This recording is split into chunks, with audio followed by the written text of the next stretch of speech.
हुआ है शहर, ले आए खाद बीज। हाँ भाई, लेके तो आया हूँ, पर क्या कहूँ, महंगाई इतनी हो गई है कि समझ में नहीं आता है कि खेती करे कैसे। फसल भी अच्छी नहीं होती है, ये दवाइयाँ नहीं डालूँ तो। कर्जा करके लाओ, कैसे भी लाओ, लाना तो पड़ेगा ही। और ये दवाई की दुकान का कर्जा तो ख़त्म होने का नाम नहीं लेता। लाना तो मुझे भी है, पर सब कुछ इतना महंगा है। कहाँ से लाऊं, किससे खरीदूं, किसके पास सही दामों में मिलेगा और क्वालिटी उत्पाद भी मिलेगा या नहीं। अपनी फसलों की सही दवाओं के लिए दूर दूर तक शहरों में जाना और दवाओं को लाना पड़ता है। फसलों के लिए दवाएं सही है या नहीं, ये जानकारी भी नहीं होती। फसलों की कटाई पर सही दाम मिलेंगे या नहीं, इन तमाम मुश्किलों से दूर होने के लिए आइए खेती बाड़ी केंद्र। खेती बाड़ी केंद्र एक ऑनलाइन सेवा केंद्र है जिससे आप अपने मोबाइल के द्वारा जुड़ सकते हैं, जहां आपको अपनी खेती के लिए सही प्रकार की दवाएं मिलेंगी, वो भी होलसेल मूल्य पर। वो सभी दवाएं सीधा निर्माता से लेकर आप तक पहुंचाते हैं, यानी कि बीच में होने वाले सारे खर्च की बचत आपकी जेब में। साथ ही साथ दवाओं को लाने और ले जाने की झंझट से भी छुटकारा। अपनी मुश्किलों को दूर करने के लिए आप खेती बाड़ी केंद्र पर एक मिस कॉल करें। खेती बाड़ी केंद्र का किसान मित्र आपसे तुरंत संपर्क करेगा और आपको सभी जरूरी जानकारी देगा। खेती बाड़ी केंद्र की फ्रेंचाइजी लेकर खेती बाड़ी मित्र बनिए और किसानों की सेवा कर देश की तरक्की में भागीदार बने। आज ही संपर्क करें नीचे दिए गए नंबर पर और खेती बाड़ी केंद्र से जुड़े। ये है खेती बाड़ी केंद्र ऐप। अच्छा, किसानों की सरदारी, उन्नत खेती बाड़ी। खेती बाड़ी केंद्र, देश के अन्नदाता की दुकान।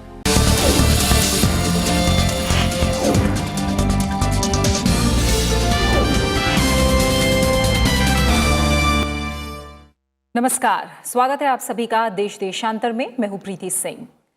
दुनिया भर में आज यानी 12 जून को विश्व बाल श्रम निषेध दिवस यानी world day against child labour मनाया जा रहा है।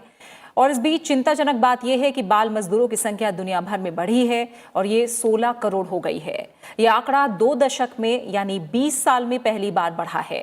अंतर्राष्ट्रीय श्रम संगठन यानी ILO और यूनिसेफ की एक रिपोर्ट कहती है कि बाल मजदूरी को रोकने की दिशा में प्रगति 20 साल में पहली बार रुकी है, जबकि सन 2000 से 2016 के बीच बाल श्रम में बच्चों की संख्या 9.4 करोड़ कम हुई थी। पिछले 4 साल में 84 लाख का इजाफा हुआ है। जनसंख्या वृद्धि और गरीबी के कारण अफ्रीका में ज्यादा बाल मजदूरी बढ़ी है। हमने देखा है कि जब भी किसी आपदा ने किसी समाज को कमजोर किया है और समाज में आर्थिक विसंगतियों के चलते बाल श्रम जैसी समस्याओं ने फिर सिर उठाया है। रिपोर्ट में भी कहा गया है कि कोरोना महामारी के चलते बाल श्रम बढ़ने का खतरा बढ़ गया है। कोविड-19 महामारी के परिणाम स्वरूप 2022 के अंत तक वैश्विक स्तर पर 90 लाख और बच्चों को बाल श्रम में धकेल दिए जाने का खतरा है। देश देशांतर में आज हम कोविड महामारी और बाल श्रम की बढ़ती समस्या पर बात करेंगे और इस पर बात करने के लिए मेरे साथ 2 खास मेहमान मौजूद हैं। मेरे साथ हैं Shankar Agarwal, former secretary ministry of women and child development. साथ ही मेरे साथ है Sandhya Bajaj, former member national commission for protection of child rights. आप दोनों मेहमानों का बहुत बहुत शुक्रिया मेरे साथ इस चर्चा में जुड़ने के लिए। फिलहाल संध्या जी, मैं आपसे थोड़ा रिपोर्ट को लेकर और बात करना चाहूंगी और मैं समझना चाहूंगी कि अंतर्राष्ट्रीय श्रम संगठन और यूनिसेफ की जो child labour global estimates 2020 trends and road forward, इस नाम से जो रिपोर्ट आई है, इसमें क्या बड़ी बातें, क्या बड़ी फाइंडिंग्स है आपकी नजर में? ILO और यूनिसेफ जो रिपोर्ट विश्वसनीय रिपोर्ट हर तरह से आप देख रहे हैं कि स्कूल बंद हो रहे हैं, कभी से 1 साल हो गया, और फैक्ट्रीज खोल दी गई हैं। चाइल्ड लेबर का रास्ता सरेआम खोल दिया गया है कि हाँ ठीक है आप कर सकते हैं। फिर ऐसी महामारी जो 100 वर्षों के बाद हमारे देश में आई है, पूरे विश्व में आई है। ये महामारी में जब इंसान से सबसे बड़ी चीज क्या है? गरीबी है, जो मजबूर करती है बाल श्रम का। तो ये एक दिन मनाने पर कि आज 12 तारीख है हम लोग ये उन्मूलन कर लेंगे, नहीं। मैं कहना चाहूंगी कि बहुत सारे बरस लगे थे कि हमने बच्चों को स्कूल का मुंह दिखाया था।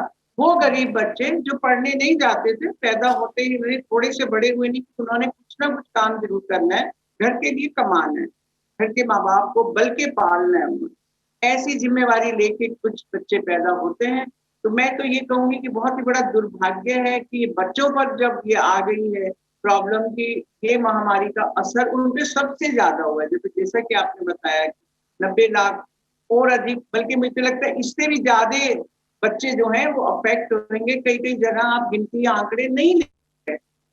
हमने इस सरकार ने भी बहुत कोशिश की, हमारे प्रधानमंत्री जी ने, कि बच्चों को अधिकार दिलाए जा सके, उनका रहने का, खाने का, शेल्टर का, पढ़ाई का, राइट टू एजुकेशन, सारे अधिकार जो हैं वो जीरो हो चुके हैं ड्यू टू दिस कि बच्चों, ये महामारी में सबसे ज्यादा खतरे में जो लोग हैं वो बच्चे हैं। बच्चों का अभी तक कोई वैक्सीनेशन नहीं, बच्चों का कुछ पता नहीं किस तरीके से वो रह रहे हैं। कितने बच्चे अनाथ हो गए, माँ को खो दिया, बाप को खो दिया, भाई को खो दिया। माने जो उनके एक तरीका था कि जिनसे उनको रोटी प्राप्त हो रही थी, वो तरीके सारे खत्म हो गए। मिड डे मील से लेके हर मील उनसे छीन लिया गया है इस महामारी के माध्यम से। तो अभी बहुत ज्यादा ख्याल करने की हमें जरूरत इस वक्त हो गई है। यूनिसेफ की रिपोर्ट बताती है, ILO की रिपोर्ट बताती है कि अब हमें ये नहीं करना, हमें बहुत सारे मापदंड देखने हैं, बहुत सारे तरीके निकालने हैं जिससे हम इन बच्चों को माने फिर से हम रिहैबिलिटेट कर सके और ये पहले, सबसे पहले गिनती कर सके, उनको हम पहचान सके कि वो कौन से बच्चे हैं जिनको हमारी मदद की जरूरत है, सरकार की मदद की जरूरत है। सरकार बिना थके, बिना कुछ कहे, मुझे लगता है कि कदम कदम हर गली मोहल्ला, शहर, स्टेट, हर एक में लग जाना चाहिए और उन बच्चों की पहचान करके उन बच्चों तक पूरी जिम्मेवारी से खाना, रहना, सब कुछ उनको मिलना चाहिए। इस समय वो अरे चाइल्ड लेबर की तरफ बिल्कुल आकर्षित ही नहीं हो। जो उनको लेबर लगाते हैं चाइल्ड को, उनके प्रति सख्ती पूरी होनी चाहिए, क्योंकि इस समय ऑफिसर्स भी बैठे हैं, उनको भी इतने इंस्पेक्टर नहीं भेज पाते हैं, फैक्ट्रियों की विजिट नहीं हो पाती है। मैंने बहुत कुछ रुक सा गया है और अंदर ही अंदर, जैसे बीटी कॉटन का काम करते हैं बच्चे, कढ़ाई का काम करते हैं, अपने घरों में बैठ के कर रहे हैं, होम से ही उनका शुरुआत हो रही है। तो फिर वो ऐसे बच्चों को आप पहचान भी नहीं पाएंगे, ऐसे बच्चों के लिए काम भी नहीं कर पाएंगे। ये लॉन्ग टर्म हमें पॉलिसी बनानी पड़ेगी। ठीक है। यानी आज जी, जो जिस तरह से जी संध्या जी, जैसे आप कोशिशों की तरफ आ रही हैं, एक तरफ से फिर से सब कुछ रिव्यू करने की जरूरत है, एक नई रणनीति के साथ आगे आने की जरूरत है। क्या कदम उठाए जा सकते हैं, क्या कुछ करना होगा, इस पर मैं आगे आपसे बात करूंगी, लेकिन थोड़ा सा हम इस समस्या पर और बात करते हैं। और शंकर अग्रवाल सर, रिपोर्ट को जब हम देख रहे हैं तो क्या बड़ी बात है, वो बात ये कही गई है कि 20 साल में पहली बार, यानी 2 दशकों में पहली बार जो बाल श्रम कम करने की दिशा में हम आगे बढ़ते जा रहे थे वो अवरुद्ध हो गया। और सन 2000 से 2016 के बीच बाल श्रम में बच्चों की संख्या 9.4 करोड़ दर्ज की गई। और लेकिन अब क्या हो रहा है, 2016 के बाद से ही गिरावट का रुझान है और पिछले 4 साल में 84 लाख की वृद्धि हुई है। यानी कहीं ना कहीं महामारी जब शुरू हो रही थी उसके पहले से ही ये ट्रेंड हुआ कि बाल श्रम जो है वो लगातार बढ़ रहा था। हम ग्लोबली भी बात करें और खासतौर से अगर भारत के नजरिए से बात करें तो कितना बड़ा संकट आप बाल श्रम का मान रहे हैं फिलहाल के सालों में? देखिए, बाल जो चाइल्ड लेबर है, ये किसी भी प्रकार से किसी भी परिस्थितियों में जायज नहीं ठहराया जा सकता है। और इसीलिए हम लोगों ने भी जो ILO की जो रिकमेंडेशन थी उनको देखते हुए ये कोशिश की कि इस देश से हम चाइल्ड लेबर को समाप्त करें। इसीलिए एक नया कानून लाया गया जिसके अंदर 14 साल से नीचे के बच्चों को किसी भी प्रकार का लेबर करने के लिए मनाही की गई और लॉ में मनाही की गई, ये सब क्राइम। लेकिन पिछले जो आपने बताया कि करीब 4-5 साल से लगातार कुछ वृद्धि हो रही है, उसके 2-3 कारण है। एक तो जो ऑफ लेट पिछले 1-2 साल में जो ये हुआ है, उसका एक बहुत बड़ा कारण हमारा पैंडेमिक है। ये पैंडेमिक 100 साल में कभी एक बार आता है एंड समहाउ सबसे आसान तरीका ये होता है कि पैंडेमिक में हर चीज को बंद कर दिया। और बंद करने में सबसे पहला जो, अगर आप देखेंगे किसी भी स्टेट गवर्नमेंट में कहीं भी आप देखेंगे तो स्कूल बंद कर दिए गए। जैसे ही आप स्कूल बंद करते हैं तो बच्चों की शिक्षा खत्म हो जाती है, चाहे फॉर्मल एजुकेशन वो मानी जाए चाहे इनफॉर्मल, क्योंकि बच्चे बहुत सारी चीज सीखते हैं अपने पीयर ग्रुप से, अपने बाकी बच्चों से, बाकी दोस्तों से। सेकेंडली, उनको जो मिड डे मील का एक लाभ मिलता था वो लाभ मिलना बंद हो गया। तो उसकी वजह से जो बच्चे घर पे रह गए, नेचुरली वो कुछ करेंगे, जो पेरेंट्स ही उनकी आमदनी कम हो गई, तो छुपे छुपे चोरी से कुछ वो घरों के अंदर काम करने लगे, जैसे अभी आप बता रहे। तो नेचुरली जो चाइल्ड लेबर की संख्या में वृद्धि आई।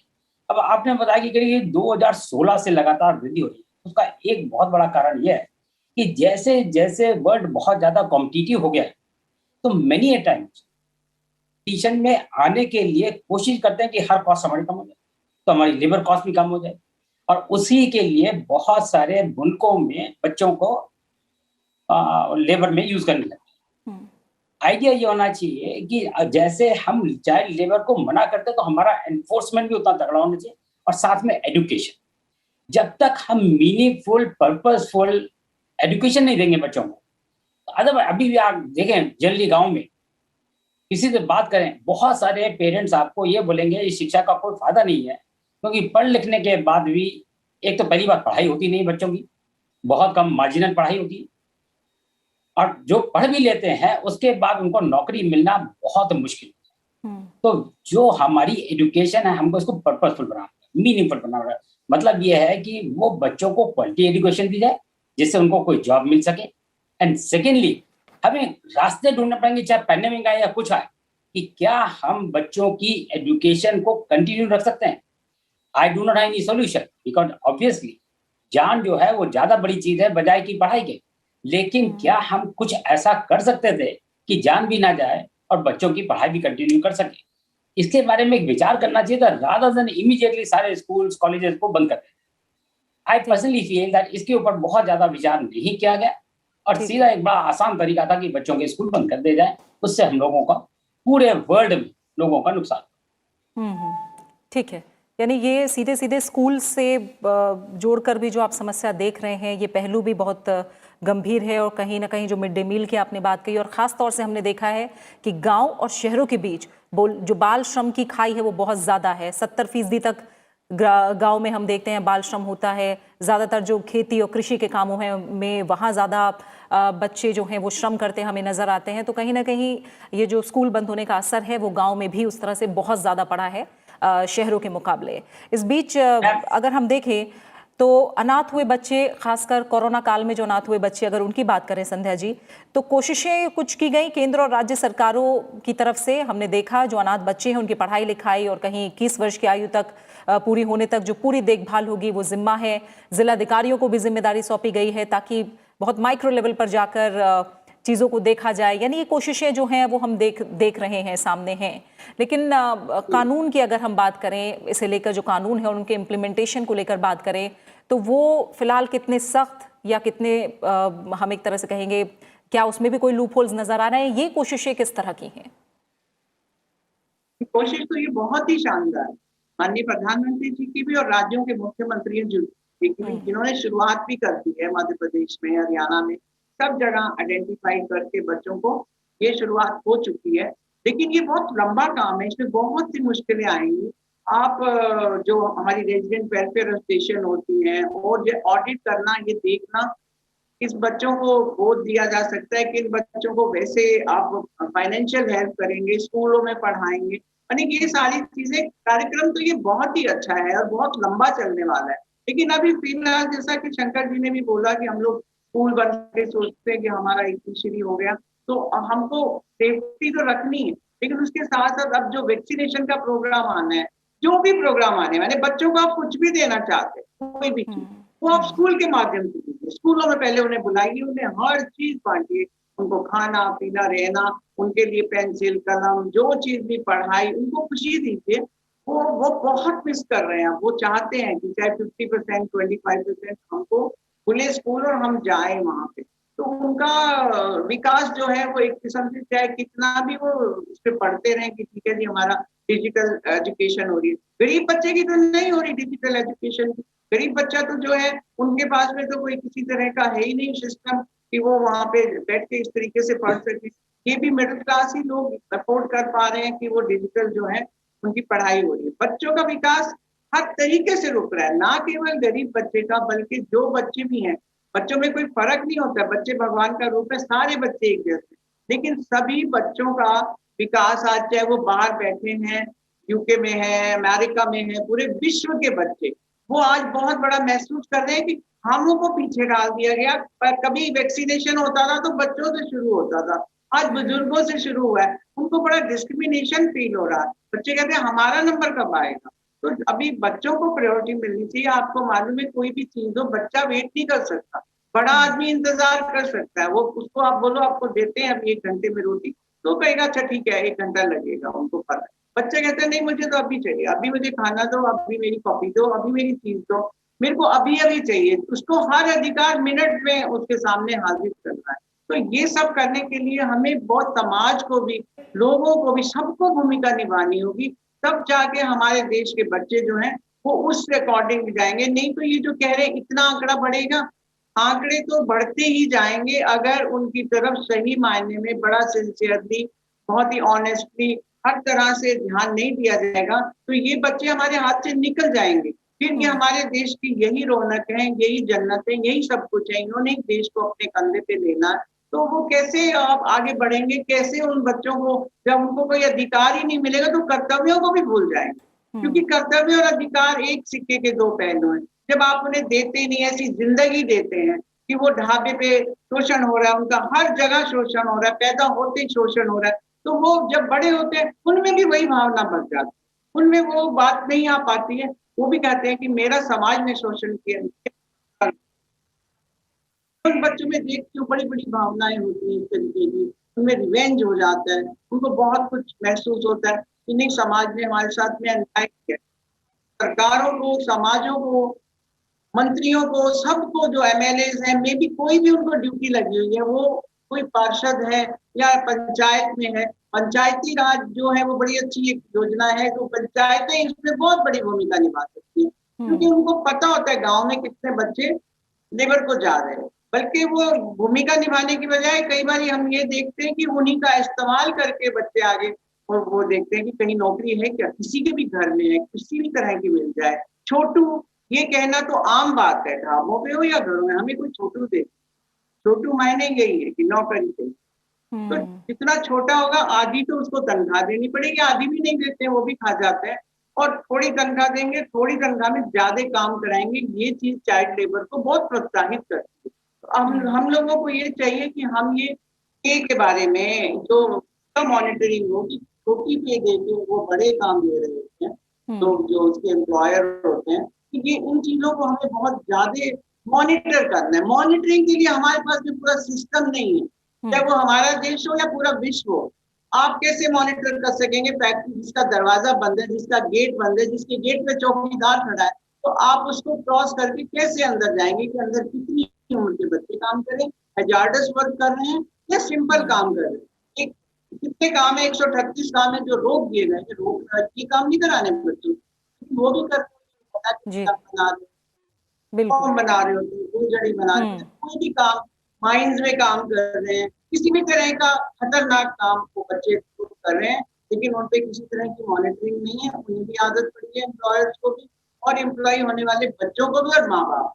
जब ये सारे बात करेंगे, ध्यान देंगे, तभी जाके समझ सकते। बिल्कुल, संध्या जी ने जो बातें कही हैं शंकर अग्रवाल सर, जाहिर तौर पर काफ़ी अहम है, क्योंकि अगर हम कानूनों की बात कर ले तो बहुत से कानून है भारत में। मैं देख रही हूँ संविधान का जो अनुच्छेद 24 है वो तो कहता ही है कि 14 वर्ष से कम आयु के किसी भी बच्चे को आप कारखाने या किसी भी काम करने के लिए नहीं उसको लगा सकते और ख़तरनाक काम में नहीं लगाया जा सकता। बाल श्रम पर राष्ट्रीय नीति है 1987, किशोर न्याय, बच्चों की देखभाल और संरक्षण अधिनियम 2015, तमाम कानून हैं, फेहरिस्त लंबी है इसको लेकर अगर हम कहें। लेकिन जिस तरह से एक छोटू शब्द का जिक्र किया संध्या जी ने यहाँ, क्या आप मानते हैं कि सरकारी प्रयासों से ज्यादा जो समाज की हमारी मानसिकता है वो भी कहीं ना कहीं बदलनी होगी इस चीज को लेकर? इसके बिना क्या हम, आपको लगता है लक्ष्य पूरा करना एक तरह से नामुमकिन है?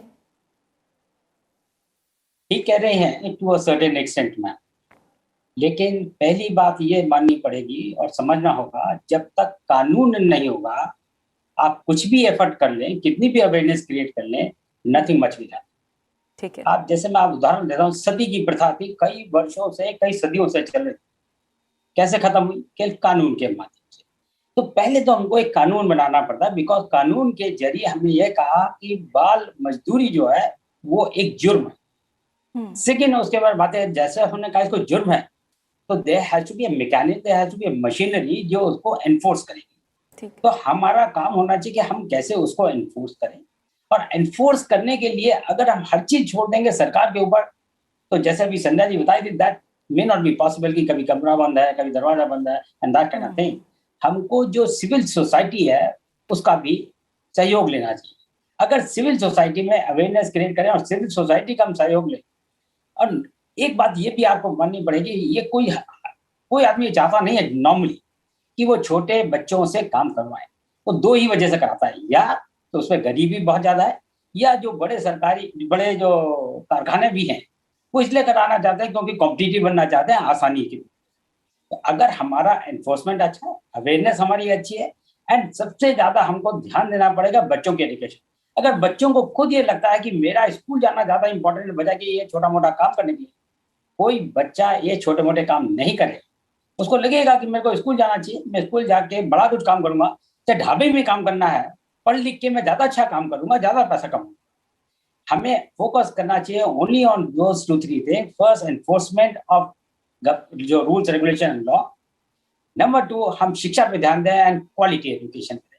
ये सब के शिक्षा के नाम पे सब लिटरेसी कर दी जाए, इसका कोई we must provide good quality meaningful education to each and every child of this country, और वो उनका राइट भी है।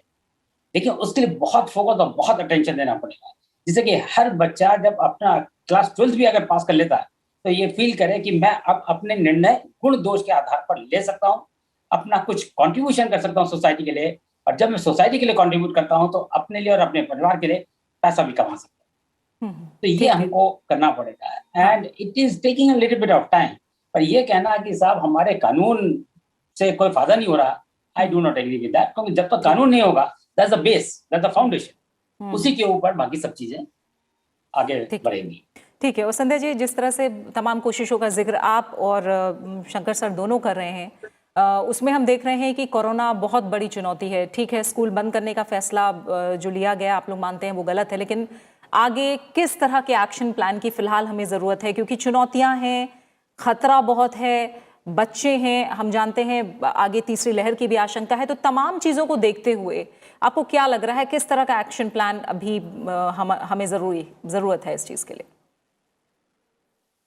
सबसे बिल्कुल गलत है, लेकिन ऐसा है कि थोड़ा माने कम बच्चे आए हैं, लेकिन आना चाहिए, क्योंकि बच्चों को भी ये चाहिए। ये जो महामारी आई है हम इसी तरीके से अभी जैसे तीसरी लहर का सुनते हैं, अभी से दहशत है, बच्चों में भी है, बड़ों में भी है। जब दहशत होगी तो उसमें क्या पढ़ाई होगी और क्या कुछ काम किया जाएगा, क्या खाना खाया जाएगा।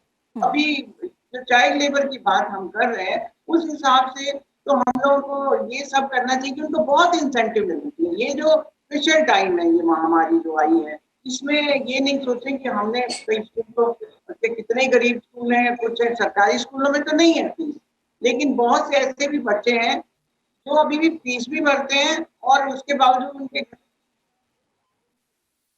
तो आता भी नहीं कि राशन जो सरकारें इतने बड़े बड़े प्रोग्राम बनाती हैं, हम उसको ग्रैब कैसे करें, उसे ले कैसे। जैसा कि शंकर जी ने बोला कि इन्फोर्समेंट जो है वो करनी बहुत मुश्किल है। पास का पड़ोसी भी नहीं बताता है कि हमारे यहाँ पे कोई चाइल्ड लेबर इस एरिया में। बहुत बड़े कानून तो बहुत सख्त है, 30,000 रुपए जुर्माना है, जेल है, मालूम नहीं इसमें क्या क्या है, सब कुछ आता है, लेकिन उसके बावजूद भी लोगों में उतना डर नहीं बना है। कानून बनने चाहिए, पर कानून का डर भी बनना चाहिए, भय होना चाहिए किसी को कि ये कानून मैं तोड़ रहा हूँ, मैं तोड़ रही हूँ ये कानून, कि मैं किसी बच्चे को एम्प्लॉय कर रही हूँ। ये है, भावना से भी करते हैं कि ठीक है यार, इनके घर में तो पैसा भी नहीं है, कुछ माँ बाप खेतों में काम कराते हैं, हमारा राइट है, हमारी रेडी पे काम करेगा, हमारे छोले भटूरे बेचेगा, तो चाहे छोटा भी है तो भी करेगा चाइल्ड लेबर। तो ये टेक्निकल काम समझ के वो यही कहते हैं। एक बात ये भी कि हाँ जी पढ़ेंगे तो कौन सी वाली है, कुछ तो सीख जाएंगे, कुछ तो कमाना सीख जाएंगे, अपनी रोटी तो खा पाएंगे। इस तरीके का माहौल बनता जा रहा है। ये हमारे लिए बहुत दुर्भाग्य का विषय है। हम लोग को बच्चों को किसी भी तरह से पढ़ाई की तरफ धकेलना है। और वो दिन भी थे कभी कि बहुत इंसेंटिव मिलते थे। मैंने वो टाइम भी देखा है जब बच्चों को कल के एक आना दिया जाता था कि तुम स्कूल आए हो, तुम पैसे ले जाओ 10 पैसे। आज बच्चे अपने माँ बाप से ये सुन रहे होते हैं कि नहीं हमें तो फीस भरनी है तुम्हारी, वो भी माँ बाप पैसे नहीं है। और वो ठीक उठा रहे हैं। मैं यही कहना चाहूंगी, अगर हम समाज में सुधार लाना चाहते हैं तो आज स्कूलों के माध्यम से बच्चों को हर चीज प्रोवाइड करें। भैया तुम्हें चाहिए क्या, वही चीज हम तुम्हें दे देंगे, तुम स्कूल आ जाओ। एक बार स्कूल आओगे तो सब कुछ मिलेगा, तो बच्चों में एक बहुत बड़ी भावना आएगी, स्कूल उन्होंने जरूर जाना है। वो वेट करेंगे कब रात खत्म होगी, सवेरा होएगा और मैं स्कूल जाऊंगा, मैं स्कूल जाऊंगा। ये सुबह सवेरा होएगा भी तब जब हर बच्चे को एक ललक होएगी कि उनको में एंजाइटी होगी कि मुझे स्कूल जाना है, उसी में उसको खुशी मिल रही होगी। अब खुशी नहीं मिल रही है, उनको ये लग रहा है कि हमारे पेरेंट्स भी पीछे रहे हैं, हम भी कुछ उनके लिए एसेट नहीं बन रहे हैं, हम भी कुछ कमा लेते हैं। मैं जब एनसीपी के सदस्य थी, मैं उस समय टूर पे गई थी जलपाईगुड़ी की तरफ, तो वहां पे एक लेडी आई और कहने लगी कि बहुत दिन हो गए यहाँ कोई एजेंट ही नहीं आया हमारे बच्चों को जो ले जाए। हद हुई, तुम एजेंट ढूंढते हो बल्कि हमारे बच्चों को कोई ले जाए। तो मैंने इस तरीके का क्यों, क्योंकि उनके घर में रोटी नहीं है, गरीबी है, तो वो लोग कहते हैं कि हम तो इंतजार करते हैं वो कब आएंगे, वो तो आते नहीं। हमें तो लगा कि शोर मचा हुआ है, कुछ एजेंट लोग आए। तो ये जो बाहर से इतना ट्रैफिकिंग होती है चिल्ड्रन की, चाइल्ड लेबर में वही धकेले जाते हैं, जो सो कॉल्ड मामा बन के पहले वहां चले जाते हैं, उन गाँव से खींच लाते हैं बच्चों को, वहां मेट्रोपॉलिटन सिटी में आके लगाते हैं। मैंने जिस भी बच्चे का बयान लिया, कौन लाया है यहाँ जी, हमारा एक मामा है वो हमको लेके आया है।